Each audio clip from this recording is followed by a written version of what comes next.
جب میں نے نقشہ تابی کے سامنے رکھا تو وہ حیران رہ گیا تھا۔ کہنے لگا پہلی بار میں اتنی پرفیکشن، ویری گڈ، مجھے تو یقین نہیں آ رہا۔ اور میں اندر ہی اندر مسرور تھی۔ مجھے کام کرتے ہوئے 2 مہینے گزر گئے تھے اور میرے بنائے ہوئے نقشے پہ تعمیر ہونے والے ہوٹل کافی پسند کیے جا رہے تھے۔ مجھے بہت موٹیویشن ملتی تھی اور اس سب میں سب سے بڑا ہاتھ زارون کا تھا۔ یہاں تک کہ آفس میں مجھے جب کوئی مشکل پیش آتی تو میں بے دھڑک اسے فون کرتی تھی، زارون پلیز مجھے یہ بتا دے، اور وہ فوراً سے مجھے بتا دیتا۔ یہاں تک کہ جب مجھے پہلی بار کلائنٹ سے میٹنگ کرنی تھی اور اپنے ہی بنائے ہوئے نقشے کے بارے میں انہیں سیٹسفائی کرنا تھا، انہیں قائل کرنا تھا، تو تب بھی میں بہت گھبرا رہی تھی۔ اس وقت بھی میں نے زارون سے بات کی۔ کہنے لگا بی کانفیڈنٹ، پریشان ہونے کی ضرورت ہی نہیں ہے، سب کچھ تم نے خود بنایا ہے، بہت آرام سے اور ڈیٹیل سے بتانا، دیکھو کوئی بھی چیز رہنی نہیں چاہیے، ایک ایک پوائنٹ پہلے ہی کلیئر کر دینا۔ میں کافی بے تکلف ہو چکی تھی، اکثر وہی کافی بنا کے لاتا اور ہم ہنستے باتیں کرتے، کب اپنا کام کر لیتے پتہ ہی نہیں چلتا تھا، بلکہ یہ کہنا زیادہ مناسب ہوگا کہ کام میں کرتی تھی اور وہ مجھے مشورے دیتا تھا۔ اس میں اس کا کوئی ذاتی مفاد نہیں تھا، نہ ہی میں اس کے لیے نقشے بناتی تھی، لیکن میرا دماغ اب چلنے لگا تھا۔ مگر 2 مہینے گزرنے کے بعد جو دھماکہ مجھ پہ ہوا وہ میں سوچ بھی نہیں سکتی تھی۔ جب مجھے پتہ چلا کہ سرتابی کا اصل نام تیمور سلطان شاہ ہے، مجھے لگا جیسے کوئی پھانس ہے جو میرے گلے میں آ کر اٹک گئی ہو۔ شاید اس نام پہ مجھے اتنا شک و شبہ نہیں ہوتا، بہت سے لوگوں کا یہ نام ہو سکتا تھا، لیکن میں نے اس کے آفس کے دراز میں فائل نکالتے ہوئے سلطان انکل کی تصویر دیکھ لی تھی۔ جب میں نے پوچھا کہ یہ کون ہے تو اس نے بے نیازی سے کہا کہ میرے فادر ہے، لیکن ان کی ڈیتھ ہو چکی ہے۔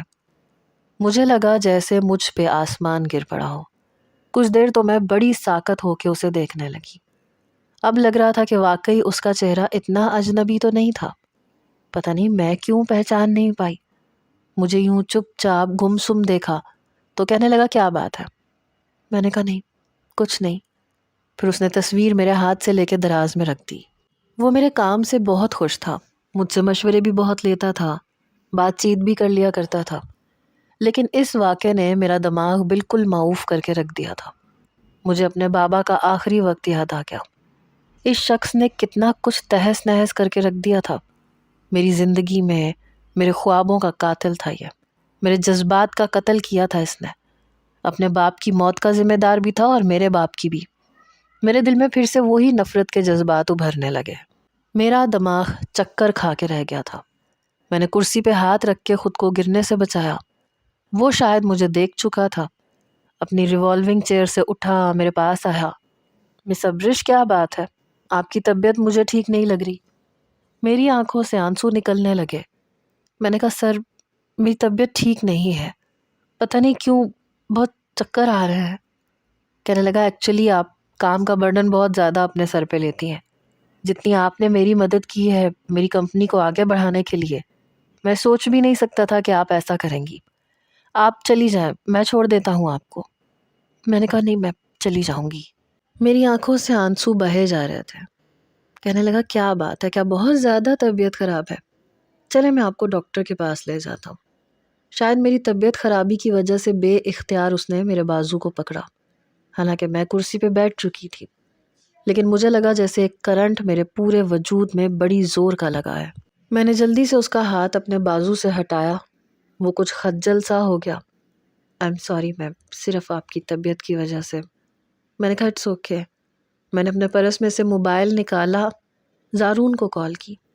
ابھی بھی میری آنکھوں میں آنسو تھے۔ اس نے تیسری چوتھی بیل پہ فون اٹھایا، حالانکہ مجھے پتا تھا کہ اس وقت اس کی میٹنگ ہے اور میٹنگ کے دوران وہ کسی کی بھی نہیں سنتا، لیکن اس نے میری کال اٹھا لی۔ ابرش خیریت، میں اس وقت میٹنگ میں ہوں، تم سے تھوڑی دیر میں بات کر لوں؟ میں نے کہا مجھے لینے آ سکتے ہیں، میری طبیعت بہت خراب ہے، مجھے بہت چکر آ رہے ہیں۔ میں یہ کہتے ہوئے پھوٹ پھوٹ کے رونے لگی۔ ابرش کیا ہوا تمہیں؟ میں بس ابھی آ رہا ہوں، میں 10 منٹ میں پہنچ رہا ہوں۔ میں نے فون بند کر دیا۔ تیمور مجھے بڑی حیرت سے دیکھ رہا تھا۔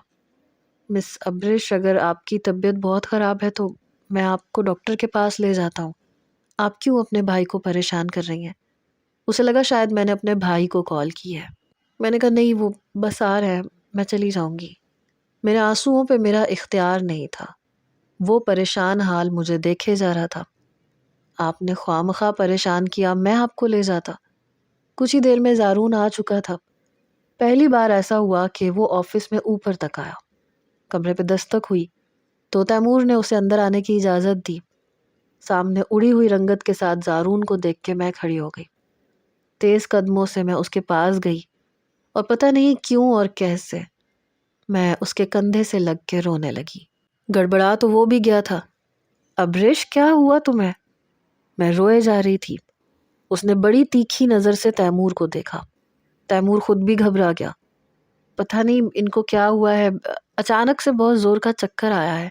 میں نے تو کرسی پہ بٹھا دیا تھا، کہا تھا میں ڈاکٹر کے پاس لے جاتا ہوں، لیکن پتہ نہیں کیوں آپ کو فون کر کے پریشان کر دیا۔ میں نے کہا مجھے یہاں سے لے جائے پلیز، میرے سر کو کچھ ہو رہا ہے، مجھے لگ رہا ہے میں گر جاؤں گی۔ مجھے سمجھ نہیں آ رہی تھی کہ میں زندگی کے ایسے دوراہے پہ کیوں کھڑی ہو گئی۔ زارون مجھے وہاں سے لے گئے، گاڑی میں بٹھایا۔ میں نے کہا بھی کہ میرے گھر لے جائیں، میں گھر جاؤں گی تو سو جاؤں گی، میری طبیعت ٹھیک ہو جائے گی، لیکن اس نے میری ایک نہیں سنی۔ وہ مجھے ڈاکٹر کے پاس لے گیا۔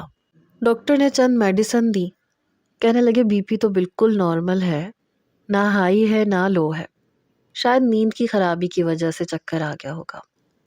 اب میں کیا بتاتی کہ مجھے چکر کیوں آ گیا تھا۔ میں گھر آئی، آنٹی مجھے دیکھ کے پریشان تھی۔ زارون کہنے لگا کوئی ضرورت نہیں ہے تمہیں نوکری کرنے کی۔ ارے بھاڑ میں گئی ایسی نوکری، تم نے اتنا اپنے سر پہ سوار کر لیا، تمہاری ذاتی کمپنی تو نہیں ہے نا جو تم دن رات ایک کر رہی ہو۔ میں نے کہا نہیں بس ایسے ہی، پتہ نہیں ایک دم سے کیا ہوا۔ نتاشا میرے پاس کھڑی تھی، کہنے لگی بھائی ٹھیک کہہ رہا ہے، کوئی ضرورت نہیں پڑی تمہیں نوکریاں کرنے کی۔ مجھے دیکھو، بڑی مشکل سے میں نے ڈگری حاصل کی ہے اور اس کے بعد کبھی ہاتھ لگا کے دیکھنے کی بھی کوشش نہیں کی، اور تمہیں پتہ نہیں کیا ٹینشن ہے۔ میں نے کہا نہیں بس میں ٹھیک ہو جاؤں گی، سو جاؤں گی تو ٹھیک ہو جاؤں گی۔ 2 دن تو آنٹی نے بھی مجھے آفس جانے ہی نہیں دیا، اور میں نے بھی نہیں کہا۔ پہلے سوچا کہ چھوڑ دوں نوکری، کہیں اور کر لوں، لیکن پھر سوچا کہ اس نے جو کچھ میرے ساتھ کیا سو کیا، لیکن اس کی وجہ سے میں نے اپنے 2 باپوں کو کھویا تھا۔ سلطان انکل بھی مجھ سے بہت محبت کرتے تھے اور میرے والد بھی۔ مجھے اس سے بدلہ تو لینا چاہیے۔ اتنا تو میں جان چکی تھی کہ میرے کام سے وہ بہت خوش ہے، مجھے بہت اہمیت دیتا ہے، میرے مشوروں کو مقدم رکھتا ہے، اور کبھی کبھی تو میری تعریف بھی کر دیتا تھا کہ آپ پر یہ کلر بہت سوٹ کر رہا ہے، اس کلر میں پیاری لگتی ہیں آپ، اور میں اس بات کو نارمل لیتی تھی۔ شاید اس کی آنکھوں میں میرے لیے پسندیدگی تھی۔ جو کچھ میں سوچ رہی تھی، کئی گھنٹے لگے تھے لیکن میں فیصلہ کر چکی تھی، اس لیے تیسرے ہی دن میں آفس جانے کے لیے تیار ہو گئی۔ جب میں ناشتہ کرنے کے لیے باہر آئی تو زارون مجھے یوں تیار دیکھ کے کہنے لگا کہاں کی تیاری ہے؟ میں نے کہا آفس جانا ہے۔ کہنے لگا نہیں جانا۔ میں نے کہا پلیز زارون مجھے جانا ہے۔ کہنے لگا تم کیا سوچتی رہتی ہو، تم ہم پہ بوجھ نہیں ہو، نہ ہم نے کبھی بوجھ سمجھا ہے۔ میں نے کہا میں جانتی ہوں آپ لوگ بہت اچھے ہیں، لیکن میرا گھر میں دل نہیں لگتا۔ کہنے لگا مجھے پتا ہے تمہیں کیا بات ستاتی ہے، یہی نا کہ تم یہاں پہ رہ رہی ہو اور تمہارا جو خرچہ ہے وہ پتہ نہیں ہم پہ بوجھ بن گیا ہے، کیونکہ پچھلے 2 مہینے کی سیلری تم نے میری والدہ کے ہاتھ پہ رکھی، یہ کہہ کے کہ میں کیا کروں گی آپ رکھ لیں مجھے خوشی ہوگی۔ کیا ہم نہیں سمجھتے کہ تم ہمیں غیر سمجھتی ہو؟ یہ تم اس لیے کر رہی ہو تاکہ ہمیں تم بوجھ نہ لگو۔ شاید یہی سچ تھا، لیکن میں نے کہا کہ نہیں ایسا کچھ نہیں ہے۔ کہنے لگا اگر ایسا کچھ نہیں ہے تو چھوڑو نوکری۔ نتاشا کہنے لگی ٹھیک کہہ رہے ہیں بھائی، تم نے کون سا ساری زندگی یہی کرنا ہے، کھانا تمہیں پکانا آتا ہے، موجیں مارو، اور جب شادی کرنی ہو تو مجھے بتا دینا، میرے پاس ایک بہت اچھا رشتہ ہے اور لڑکا تمہیں بہت پسند بھی کرتا ہے، دیکھنے میں بڑا ڈیشنگ اور ہینڈسم بھی ہے۔ وہ مسکرا کے زارون کو دیکھ رہی تھی اور وہ اسے گھور رہا تھا۔ میں نے کہا نہیں میرا ایسا کوئی ارادہ نہیں ہے، اور مجھے جانا ہے، مجھے جاب کرنی ہے، کیونکہ اب میرا مقصد جاب نہیں تھا، اب میرا مقصد کچھ اور تھا۔ زارون کہنے لگا ٹھیک ہے پھر میرے آفس میں کر لو۔ وہاں تمہیں صرف چند گھنٹے جاب کرنی پڑے گی، تم تھکو گی نہیں، اور سیلری بھی تمہیں میں بہت اچھی دوں گا جو تم ڈیزرو کرتی ہو۔ میں نے کہا نہیں، مجھے اسی کمپنی میں کام کرنا ہے پلیز۔ شائستہ آنٹی کہنے لگی اچھا پھر وعدہ کرو کہ تم اپنا خیال رکھو گی۔ میں نے کہا جی آنٹی میں خیال رکھوں گی۔ میں 3 دن کے بعد آفس گئی تھی اور تیمور کی بے چینی قابل دید تھی۔ مجھے دیکھ کے کہنے لگا کیسی طبیعت ہے تمہاری؟ پہلی بار وہ آپ سے تم پہ آیا۔ میں نے کہا میں بالکل ٹھیک ہوں اب۔ کہنے لگا میں بے حد پریشان تھا، آپ کو کال کی لیکن وہ آپ کے بھائی صاحب نے کہہ دیا کہ آپ سو رہی ہیں، میں آپ کو ڈسٹرب نہ کروں، اور آپ جاب بھی جاری نہیں رکھیں گی۔ میں تو پریشان ہو گیا تھا کہ اتنی جلدی آپ جیسی لڑکی میں کہاں سے ڈھونڈتا پھروں گا۔ میں نے کہا نہیں، وہ میری بیماری کی وجہ سے بہت پریشان تھے اس لیے کہہ دیا ہوگا۔ بہرحال اگر مجھے جاب چھوڑنی ہوگی تو میں آپ کو پہلے سے انفارم کروں گی۔ کہنے لگا چلے آپ چاہیں تو جلدی چلی جایا کریں۔ میں نے کہا میں 5 بجے کے بعد آفس میں کام نہیں کروں گی۔ وہ بڑے آرام سے مان گیا۔ پھر باتوں باتوں میں کہنے لگا میں نے آپ کو بہت مس کیا۔ پتہ نہیں اس کی بات سن کے میرا خون کیوں کھول اٹھا، لیکن میں نے کوئی جواب نہیں دیا۔ اب میں یہ کرتی تھی کہ اپنے بالوں کی چٹیاں نہیں کرتی تھی، یا تو پونی کر لیتی تھی یا کبھی کبھی کھلے چھوڑ دیتی تھی۔ لپسٹک کا کلر بھی تھوڑا ڈارک لگانے لگی تھی۔ تیمور کی نظروں کی تپش اپنے چہرے پہ محسوس کر کے یوں تو میرے تن بدن میں آگ لگ جاتی تھی، لیکن میں چاہتی تھی کہ وہ میری محبت میں مبتلا ہو جائے۔ لیکن میری ایسی تیاری دیکھ کے زارون مجھے ضرور کہنے لگا کہ یہ تم اتنا تیار ہو کہ کیوں جاتی ہو؟ میں نے کہا ایکچولی آپ کو پتہ ہے آفس کی ریکوائرمنٹ میں بہت کچھ ہوتا ہے۔ کہنے لگا پتہ نہیں تم یہ جاب کیوں کر رہی ہو۔ آج بھی گاڑی میں جب وہ مجھے آفس چھوڑنے جا رہا تھا تو اس کی نظروں میں عجیب سی بے چینی تھی۔ خود کو کور رکھنا چاہیے، پتہ ہے یہ جو باس ہوتے ہیں نا یہ اتنے اچھے نہیں ہوتے۔ میں نے کہا باس تو آپ بھی ہیں۔ کہنے لگا ہاں لیکن میں ایسا نہیں ہوں۔ میں نے کہا ایسا تو سبھی سوچتے ہیں۔ پھر اس نے میری طرف دیکھا، تو کیا میں تمہیں ایسا لگتا ہوں؟ میں ہنسنے لگی۔ میں نے کہا میں کیسے جان سکتی ہوں؟ مجھے یوں ہنستا ہوا دیکھ کے کہنے لگا ہنستے ہوئے بہت اچھی لگتی ہو۔ پتہ نہیں کیوں لیکن مجھے شرارت سوجی۔ میں نے کہا میرا باس بھی یہی کہتا ہے۔ میرا یہ کہنا تھا کہ ایک دم گاڑی کو بریک لگی۔ شکر ہے کہ پیچھے کوئی گاڑی نہیں آ رہی تھی، ورنہ ایکسیڈنٹ تو ہو ہی جاتا۔ اس نے برجستہ میری طرف دیکھا۔ وہ کون ہوتا ہے تمہیں یہ سب کہنے والا؟ میں نے کہا کیا ہو گیا آپ کو، گاڑی چلائے، آپ بھی تو کہہ رہے ہیں۔ کہنے لگا میری بات اور ہے، اور پھر خود ہی وہ اپنے ہونٹ چبانے لگا۔ گاڑی اسٹارٹ کر کے چلانے لگا لیکن ماتھے پہ بل پڑ چکے تھے۔ اس نے مجھے جیسے ہی آفس کے باہر ڈراپ کیا، میں گاڑی سے اترنے لگی تو کہنے لگا ابرش میں تم سے کچھ کہنا چاہتا ہوں، کیا رات کو تھوڑا سا وقت دے سکتی ہو مجھے؟ میں جانتی تھی وہ مجھ سے کیا کہنا چاہتا ہے۔ میں نے کہا جی میں دے دوں گی۔ دوسری جانب میں ان 6 مہینوں میں تیمور بھی ڈھکے چھپے لفظوں میں مجھ سے اظہار محبت کر چکا تھا۔ آج مجھے اس سے لفظی طور پہ اظہار محبت اگلوانا تھا۔ میں اوپر گئی تو وہ میرا انتظار کر رہا تھا۔ کہنے لگا آج میٹنگ ہے، تم تیاری کر لو۔ ہماری میٹنگ ایک ریسٹورنٹ میں ہے۔ میں جانتی تھی کہ ایسی کوئی بھی میٹنگ نہیں ہے، لیکن میں نے انکار نہیں کیا۔ وہ مجھے ایک ریسٹورنٹ میں لے کے گیا اور ایک ٹیبل منتخب کر کے بیٹھ گیا۔ میں نے کہا سر کلائنٹ کب آئیں گے؟ کہنے لگا ایکچولی میں نے آپ سے جھوٹ بولا تھا، مجھے آپ سے بات کرنی ہے۔ آج فری تھا تو سوچا کہ بات کر لینی چاہیے، یہ نہ ہو کہ بہت دیر ہو جائے۔ میں نے کہا جی کہیے میں سن رہی ہوں۔ کہنے لگا میں آپ کو کیسا لگتا ہوں؟ اس کے سوال پہ میرا دل دھک سے دھڑکا تھا۔ وہ مجھے کیسا لگتا تھا؟ یہ سوال اگر 7-8 ماہ پہلے وہ کرتا تو شاید میرا جواب کچھ اور ہوتا، وہ جو وہ سننا چاہتا تھا۔ لیکن اب میرے دل میں ایسا کچھ بھی نہیں تھا۔ میں نے کہا آپ بہت اچھے ہیں۔ کہنے لگا نہیں میں نے یہ نہیں پوچھا کہ میں کیسا ہوں ابرش، میں نے پوچھا ہے کہ میں تمہیں کیسا لگتا ہوں۔ اس نے اپنے جملے پہ زور دیا۔ میں نے کہا اچھے لگتے ہیں۔ کہنے لگا کتنا اچھا؟ کیا اتنا اچھا لگتا ہوں کہ تم ساری زندگی میرے ساتھ گزار سکو. مجھے تم اچھی لگتی ہو، اتنی اچھی کہ میں ساری زندگی تمہارے ساتھ گزارنا چاہتا ہوں. میں تم سے شادی کرنا چاہتا ہوں. میں نے کہا ٹھیک ہے، آپ میرے گھر پہ رشتہ بھیج دیجیے گا. کہنے لگا میری والدہ بہت بیمار رہتی ہیں، جب سے میرے والد کا انتقال ہوا ہے وہ بالکل بیڈ ریسٹ پہ چلی گئی ہیں.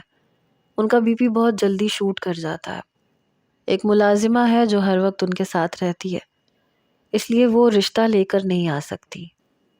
کیا میں رشتہ لے کے آ جاؤں؟ تمہاری فیملی مان جائے گی؟ میں نے کہا جی ہاں، آپ کل شام کو آ جائیے گا. میں تو سمجھی تھی کہ باتوں باتوں میں مجھے ہی اس سے سچ اگلوانا پڑے گا، لیکن وہ تو پہلے ہی کہہ چکا تھا. میرا کام وہ آسان کر چکا تھا. میری بات سن کے وہ بے تحاشا خوش تھا. اس نے مجھے ایک مخملی ڈبیا میں رکھی ہوئی انگوٹھی دکھائی، پھر اپنا ہاتھ بڑھایا. کہنے لگا یہ میں تمہیں ابھی پہنانا چاہتا ہوں، کیونکہ مجھے منگنی نہیں کرنی، ڈائریکٹ شادی کرنی ہے. میں نے کہا ابھی نہیں، جب شادی ہو جائے گی تب پہنائیے گا پلیز. وہ فوراً سے مان گیا. اس کی خوشی اس کے چہرے سے عیاں تھی، اس کی آنکھوں میں جیت کی چمک تھی. میں واپس گھر آ گئی. مجھے ابھی آنٹی سے بات کرنی تھی، لیکن پتہ چلا کہ نتاشا اور آنٹی اپنی نند کے گھر گئے ہیں. نتاشا تو ویسے بھی بھاگی دوڑی سسرال جاتی تھی، کیونکہ وہ اس کی پھپھو کا گھر بھی تھا. گھر میں بس میں تھی یا زارون تھا یا ملازمین تھے. شام کی چائے میں نے بنائی. وہ لاؤنج میں ہی بیٹھا ہوا تھا. کہنے لگا گھر پہ امی نہیں ہے اور میرے لیے بات کرنے کا اچھا موقع ہے. میں نے کہا ہاں مجھے بھی بات کرنی تھی آپ سے. کہنے لگا اچھا تو پہلے تم کر لو، لیڈیز فرسٹ. میں جانتی تھی کہ میری بات پہ اس کا دل ٹوٹ جائے گا، لیکن میں مجبور تھی. میں نے کہا وہ جو میرے باس ہے نا، میری یہ بات سن کے اس کے ماتھے پہ بل پڑے. کہنے لگا ہاں کیا ہوا اسے؟ میں نے کہا نہیں انہیں کچھ ہوا نہیں ہے، ایکچولی وہ میرا رشتہ لانا چاہتے ہیں. یہ سن کے وہ اچھل ہی تو پڑا. واٹ؟ میں نے کہا وہ مجھ سے محبت کرتا ہے، مجھ سے شادی کرنا چاہتا ہے. کہنے لگا ایسے کیسے کرنا چاہتا ہے؟ تم انکار کر دو اسے. میں نے کہا میں کیوں انکار کر دوں؟ میں ان سے شادی کرنا چاہتی ہوں، مجھے وہ پسند ہے. میں نے اس کی بات سنی ہی نہیں. میری بات سن کے اس کا چہرہ دھواں دھواں ہو گیا. فوراً سے اٹھ کے اوپر کا زینہ چڑھ گیا. کچھ ہی دیر میں شائستہ آنٹی اور نتاشا بھی واپس آ گئیں. جب میں نے انہیں بتایا کہ کل میرا باس میرا رشتہ لے کے آئے گا اور آپ مان جائیے گا، تو شائستہ آنٹی اور نتاشا ایک دوسرے کو دیکھنے لگی. کہنے لگی بیٹا ہمیں تو تم زارون کے لیے کافی پسند تھی، ہم تو سوچ رہے تھے کہ. میں نے کہا آنٹی میری بات اپنے باس کے ساتھ ہو چکی ہے، پلیز. نتاشا کہنے لگی اگر تمہیں اپنے باس کا رشتہ پسند ہے تو ٹھیک ہے، کوئی بات نہیں. اس کے بعد زارون میرے سامنے نہیں آیا. اگلے روز تیمور خود ہی سے رشتہ مانگنے آیا. بہت نروس تھا، مجھ سے کہہ رہا تھا کہ مان تو جائیں گے نا تمہارے گھر والے. اس وقت میں نے آنٹی سے کہا کہ آپ پلیز میرے بابا کا ذکر مت کیجیے گا اور نہ ہی میری پہچان بتائیے گا، میں خود بات کر لوں گی. بس آپ یہی ظاہر کیجیے گا کہ آپ میری فیملی ہیں. اور شائستہ آنٹی اور کامران انکل نے ایسے ہی بات کی. بس یہ کہا کہ یہ ہماری سگی بیٹی نہیں ہے، میرے بھائی کی بیٹی ہے، اور اس کے والد کا انتقال ہو چکا ہے، یہ ہمارے ساتھ رہتی ہے. میرا رشتہ پکا ہو گیا تھا. میں خود زارون سے نظریں چرا رہی تھی، لیکن اس کی روئی روئی آنکھیں مجھے بے چین کر جاتی تھیں. دوسری طرف تیمور بے حد خوش تھا. شادی کے لیے شاپنگ پہ بھی مجھے خود ساتھ لے کے گیا. کہنے لگا میں تمہیں اپنی والدہ سے ملوانا چاہتا ہوں. میں نے کہا ابھی نہیں، شادی کے بعد آؤں گی نا، پھر مل لوں گی. بہرحال 1 مہینے بعد وہ بارات لے کے آ گیا. اس دن زارون اپنے کمرے سے باہر نہیں نکلا. میں نے بھی تیمور سے کہہ دیا تھا کہ مجھے بہت دھوم دھام سے شادی نہیں کرنی، بس کامران انکل کے لان میں ہی ارینجمنٹ ہوگا. ویسے بھی ان کا بنگلہ بہت بڑا تھا. اس دن میں خود زارون کے کمرے میں گئی. بیوٹیشن بھی مجھے گھر آ کے دلہن بنا چکی تھی. جب میں اس کے کمرے میں گئی تو وہ اوندھے منہ لیٹا ہوا تھا. میں نے دروازے پہ دستک دی، حالانکہ دروازہ کھلا ہوا تھا، اور میں نے کھلے دروازے پہ ہی دستک دی. نتاشا جاؤ یہاں سے، میں نہیں دیکھ سکتا اسے کسی اور کا ہوتے ہوئے. اتنی بڑی آزمائش دینے کی مجھ میں ہمت نہیں ہے. بنا دیکھے اس نے کہا. میں نے گلا صاف کیا. میں نے کہا میں ہوں ابرش. میری بات سن کے اس نے بے ساختہ مجھے دیکھا. اپنی آنکھوں میں آنے والے آنسو صاف کیے. کیوں آئی ہو یہاں؟ پلیز یہاں سے باہر جاؤ. لیکن میں اس کے کمرے کے اندر آ گئی. میں نے کہا آپ کو یاد ہو تو ہم اچھے دوست بھی ہیں. کہ اپنی دوست کی شادی پہ نہیں آئیں گے؟ مجھے اچھا لگے گا اگر آپ آئیں گے تو. کہنے لگا میں تمہارا دوست نہیں ہوں. نہ کل تھا نہ آج ہوں. تم مجھے اچھی لگتی تھی، بہت اچھی لگتی تھی. اور اتنی بچی تم بھی نہیں ہو کہ میری نظروں کو نہ سمجھ سکتی. ضروری نہیں ہے کہ لفظوں کا اظہار کیا جائے تو ہی سامنے والے کو پتہ چلے. اور بہرحال تمہاری آنکھوں میں نے اپنے لیے. یہ کہہ کے وہ چپ ہو گیا. یا شاید تمہیں آنکھوں کا دھوکہ دینا آتا ہے. اس کی آنکھوں میں ابھی بھی نمی ٹھہری ہوئی تھی. آواز بھرائی ہوئی تھی. بس یہ دل کی بات ہوتی ہے زارون. اور دل کا کیا بھروسہ کس پہ آ جائے. آپ بہت اچھے انسان ہیں. اگر آپ کے دل میں میرے لیے ذرا سی بھی کوئی اہمیت ہے تو آپ تیار ہو کے نیچے آ جائیں.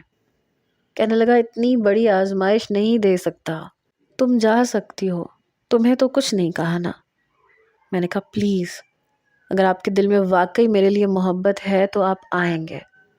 میں آپ کا انتظار کروں گی. یہ کہہ کے میں نیچے چلی گئی. کچھ ہی دیر کے بعد بارات آ چکی تھی اور نکاح باہر لان میں ہی ہونا تھا جہاں 2 اسٹیج بنائے گئے تھے. بیچ میں ایک جالی دار پردہ تھا. بہرحال کچھ ہی دیر کے بعد بارات آ چکی تھی. زارون بھی سفید شلوار قمیض پہنے آ گیا تھا. البتہ حلیہ بکھرا بکھرا سا تھا. میری بات کو شاید ٹال نہیں سکتا تھا. تیمور بے حد خوش تھا. اس کی والدہ ویل چیئر پہ بیٹھی ہوئی تھی. بیچ میں جالی دار پردہ تھا اس لیے شاید وہ مجھے پہچان نہیں پائی. خالدہ آنٹی کو دیکھ کے میرا دل یکبارگی سے دھڑکا تھا. پہلے سے بہت زیادہ کمزور ہو گئی تھی. آنکھیں ویران سی تھی. اس خوشی کے موقع پہ بھی ان کی آنکھوں میں خوشی کی کوئی چمک نہیں تھی. جیسے ہی نکاح شروع ہوا تو مولانا صاحب نے کہا ابرش بنت اقبال احمد، آپ کا نکاح تیمور ولد سلطان شاہ سے سکہ رائج الوقت 50 لاکھ حق مہر کے کیا جاتا ہے. کیا آپ نے قبول کیا؟ میں نے کہا نہیں، مجھے یہ نکاح قبول نہیں ہے. یہ سن کے تیمور کا رنگ اڑا تھا. مولانا صاحب حیران رہ گئے. مولانا صاحب کیا سبھی حیران تھے کیونکہ نکاح مائک پہ ہو رہا تھا. ایجاب و قبول پورے ہال نے سننا تھا جہاں وہ انکار سن پائے. تیمور کچھ پل تو بالکل ساکت ہو کے کھڑا رہا. پھر جلدی سے قدم بڑھاتا ہوا اس جالی دار پردے کو پیچھے ہٹاتا وہ میرے سامنے آ کے کھڑا ہوا. یہ تم کیا کہہ رہی ہو؟ تم ہوش میں تو ہو؟ تم کیا کہہ رہی ہو؟ میں نے کہا ہاں میں ہوش میں ہوں. مجھے تم سے نکاح نہیں کرنا. میرے بابا کے قاتل ہو تم. یہ کہتے ہوئے میں رونے لگی. سامنے خالدہ آنٹی مجھے دیکھ کے حیران ہوئی. کہنے لگی ابرش تم؟ اب حیران ہونے کی باری تیمور کی تھی. اب اسے لگا کہ پیروں کے نیچے سے زمین نکلنا کسے کہتے ہیں، کیونکہ میں جانتی تھی کہ وہ میری محبت میں بہت آگے بڑھ چکا ہے. کہنے لگا امی کیا آپ اسے؟ یہ کہہ کے وہ چپ ہوا. شاید کچھ سمجھ گیا تھا. خالدہ آنٹی رونے لگی. کہنے لگی بدبخت، جب اسی سے شادی کرنی تھی تو اس وقت انکار کیوں کیا؟ اس کے تو یہ سن کے ہوش اڑے. کہنے لگا یہ بالے انکل کی بیٹی ہے؟ میں نے کہا ہاں، میں ہی وہ لڑکی ہوں جسے 4-5 سال پہلے تم نے یہ کہا تھا کہ بابا اب ابرش میری امانت ہے. میری آنکھوں سے آنسو بہہ رہے تھے. میں نے کہا اچھا تماشا بنایا تم نے میرا. وہ اپنا سر پکڑ کے کبھی مجھے دیکھنے لگتا کبھی اپنی ماں کو. کہنے لگا مجھے نہیں پتا تھا کہ تم پڑھی لکھی ہو. باخدا میں نہیں جانتا تھا کہ. پھر میرے پاس آ گیا. ابرش پلیز میری بات سنو. میں نے کہا مجھے کچھ نہیں سننا. اس وقت تم نے میرے بارے میں نہیں سوچا، میری عزت کے بارے میں نہیں سوچا. میں بارات کا انتظار کرتی رہی لیکن تم نہیں آئے. آج میں تمہیں کہتی ہوں کہ دفع ہو جاؤ یہاں سے. لیکن اس کی آنکھوں سے آنسو گرنے لگے. نہیں نہیں، تم ایسا نہیں کر سکتی، میری بات تو سنو پلیز. میں نے کہا مجھے کچھ بھی نہیں سننا، تم یہاں سے جا سکتے ہو، مجھے تم سے شادی کرنی ہی نہیں تھی. میں بھی اپنے آنسو صاف کر رہی تھی. کہنے لگا میں سمجھا تھا کہ تم گاؤں کی ان پڑھ لڑکی ہو، صرف یہی وجہ تھی میرے انکار کی. میں نے تو تمہیں دیکھا تک نہیں تھا. میں نے کہا دیکھا تو اس وقت بھی نہیں تھا جب تم نے کہا تھا کہ بابا آپ نے جو کہہ دیا بس وہ ٹھیک ہے. کہنے لگا اس وقت پہ نیا نیا لندن گیا تھا، لیکن پھر بعد میں میری سوچ بدلنے لگی. مجھے دوسرا کوئی اعتراض نہیں تھا سوائے اس کے کہ مجھے لگا کہ تم پڑھی لکھی نہیں ہو، کیونکہ تم گاؤں میں رہنے والی لڑکی تھی اور بابا نے بھی کچھ نہیں بتایا تھا تمہارے بارے میں، کوئی ایسی بات نہیں کی تھی.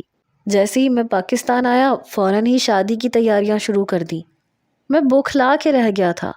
میں نے بابا سے کہا تھا کہ مجھے تھوڑا وقت دیں، لیکن انہوں نے نہیں دیا. بس پھر میں گھر سے کہیں چلا گیا، لیکن مجھے نہیں پتا تھا کہ بابا یہ صدمہ برداشت نہیں کر پائیں گے.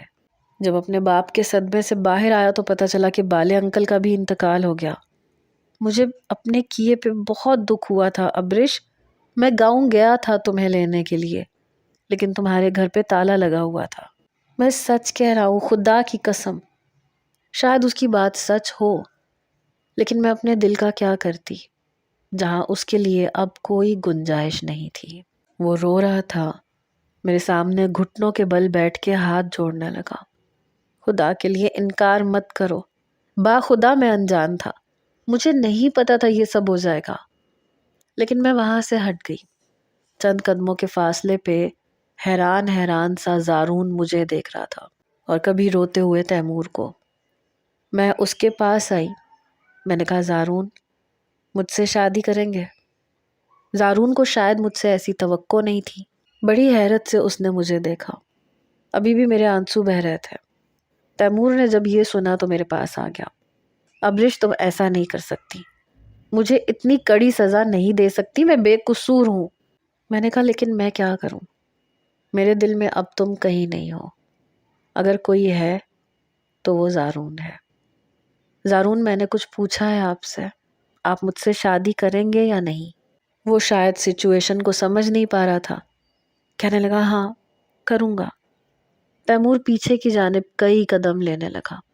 خالدہ آنٹی اپنے آنسو صاف کر رہی تھی. میں نے مولانا صاحب سے کہا کہ میرا نکاح پڑھے. اس وقت تیمور کو شکستہ پا دیکھ کے مجھے اس پہ ذرا بھی افسوس نہیں ہوا تھا، کیونکہ بنا میرے بارے میں جانے اس نے انکار کیوں کیا. اسے اپنی غلطی کا احساس اس وقت ہوا جب اس کا باپ دنیا سے چلا گیا، یا جب اسے یہ پتا چلا کہ میرا باپ اس دنیا میں نہیں رہا. اس وقت نہیں ہوا جب اسے یہ پتا تھا کہ ایک لڑکی دلہن بنی مہمانوں کے بیچ بیٹھی اس کا انتظار کر رہی ہے، اور اس کا بوڑھا باپ ایک ایک سے یہ کہہ رہا ہے کہ ہو سکتا ہے گاڑی کا ٹائر پنچر ہو گیا ہو سکتا ہے سڑکوں پہ گاڑیوں کا رش بہت زیادہ ہو. آپ لوگ خدا کے لیے مت جائیے، بارات آ جائے گی، بس آنے والے ہوں گے. تب اس کو احساس نہیں ہوا کہ میں اور میرا باپ کس اذیت سے گزر رہا ہے، اور اس کا باپ کس طرح سے تڑپ رہا ہے کہ کاش میرا بیٹا آ جائے اور میرا مان رکھ لے. وہ تو منظر سے ہی غائب ہو گیا تھا. ایسے نکاح کا کیا فائدہ، ایسے نکاح کا کیا فائدہ جو بہت سارے لوگوں کے لیے تکلیف کا سبب بنے. میرا نکاح زارون سے ہو چکا تھا. میں اس کے کمرے میں بیٹھی تھی. جب وہ کمرے میں آیا تو اس کی آنکھوں میں بہت سوال تھے. میں نے کہا کہ اس سے پہلے کہ آپ مجھ سے سوال کریں، میرے دل میں تیمور نہیں ہے. میں نے جو کچھ کیا تھا اس سے بدلہ لینے کے لیے کیا تھا. جو کچھ اس نے میرے ساتھ کیا وہ میں نے اسے لوٹانا تھا، ورنہ آپ کے پروپوزل کو میں دل و جان سے قبول کر لیتی. بہت اچھے انسان ہیں آپ. میری بات سن کر اس نے میرے دونوں ہاتھ پکڑے. تو یہ بات تم مجھے 1 مہینہ پہلے نہیں بتا سکتی تھی؟ پتہ ہے تمہیں 1 مہینہ میں نے کس تکلیف میں گزارا ہے؟ پل پل مرنا کسے کہتے ہیں یہ میں نے 1 مہینے میں جانا ہے. تیمور نے تمہارے ساتھ کیا کیا، تم نے اس کے ساتھ کیا کیا، نہ میں تم سے پوچھوں گا، نہ مجھے کوئی دلچسپی ہے. لیکن میرا کیا قصور تھا ابرش؟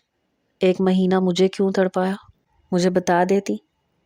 میں نے کہا اگر بتا دیتی تو آپ کی آنکھوں میں اپنے لیے اتنی تڑپ تو دیکھنے کو نہ ملتی. چلے مجھے یہ تو پتہ چل گیا کہ آپ مجھ سے کتنی محبت کرتے ہیں، میری خاطر کتنا روئے ہیں، اب آپ کو میری قدر تو ہوگی۔ کہنے لگا کرتا ہوں تمہاری قدر، اور مجھے بھی بدلہ لینا ہے تم سے، جتنا تم نے مجھے تڑپایا ہے سزا تو تمہیں ملے گی۔ میں نے حیرت سے زارون کی طرف دیکھا، تو آپ مجھے سزا دیں گے؟ میں نے بڑی معصومیت سے پوچھا۔ کہنے لگا ہاں ضرور دوں گا، بولو آئی لو یو زارون۔ اس کی بات سن کے میں مسکرائی۔ I love you Zaroon, I really love you. یہ کہتے ہی اس کے ہاتھ اپنے ہاتھوں میں لے کے اس پہ اپنے لب رکھ دیے۔ وہ مجھے اپنے ساتھ لگا چکا تھا اور میں آنکھیں بند کر چکی تھی۔ ایک سکون کا احساس تھا جو میں نے محسوس کیا تھا۔ زارون سے مجھے محبت کب ہوئی، اس کا احساس مجھے اس وقت ہی ہو گیا تھا جب مجھے پتہ چلا تھا کہ تیمور شاہ اصل میں کون ہے، اور میں بہت رو رہی تھی۔ اور جب انسان تکلیف میں ہوتا ہے تو اسے ہی پکارتا ہے جس سے اسے محبت ہوتی ہے، اور اس وقت میں نے زارون کو فون کیا تھا۔ تبھی مجھے احساس ہو گیا تھا کہ وہ میرے لیے کیا ہے۔ میں نہیں جانتی کہ آپ کو تیمور بے قصور لگتا ہے کہ نہیں، لیکن مجھے اپنے کیے پہ کوئی افسوس نہیں ہے۔ ہاں لیکن آپ کی رائے کا انتظار ضرور رہے گا۔